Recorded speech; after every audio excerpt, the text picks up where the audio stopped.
د روهیت شرما او ممبئی انډینز لارې جدا شوې.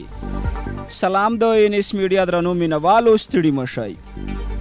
د لکنو او ممبئی انډینز ترمنځ تر لوبې وروسته د لوبغاړو د جایزو په مراسمو کې او وروسته له هغې چې روهیت شرما ته د سټایلش لوبغاړي جایزه ورکول شوه، روهیت شرما، انیتا امبانی او ریتیکا سجده په ژړا شول. ښایي انیتا امبانی انګیرلې وې چې نورې د هند د کرکټ الماس له لاسه ووت، ځکه یې وژړل. ساړه اسویلي یې کول او غوښتل چې خپلې اوښکې پټې کړي، خو د هندي رسنیو پښتونکي ونه توانېده چې اوښکې پټې کړي.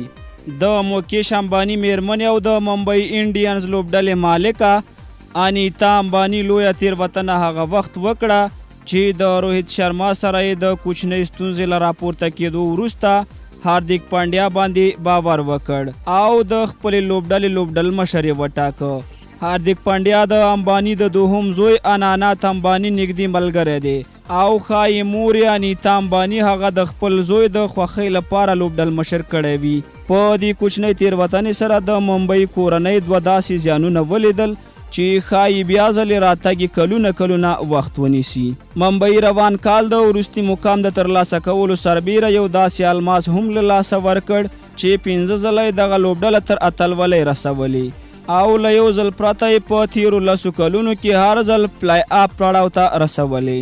انتینا امبانی ښایي په خپلې دغې پرېکړې ډېره خواشینې وي او روهیت شاید له دې امله خفه وي چې خپله 18 کلنه کورنۍ څخه راووت. خو اوس پوښتنه دا ده چې روهیت شرما میرمنه ریتیکا سجده ولې خفه وه او ولې یې وژړل؟ په کمنټ کې د ریتیکا سجده د ژړا په اړه نظر راکړئ.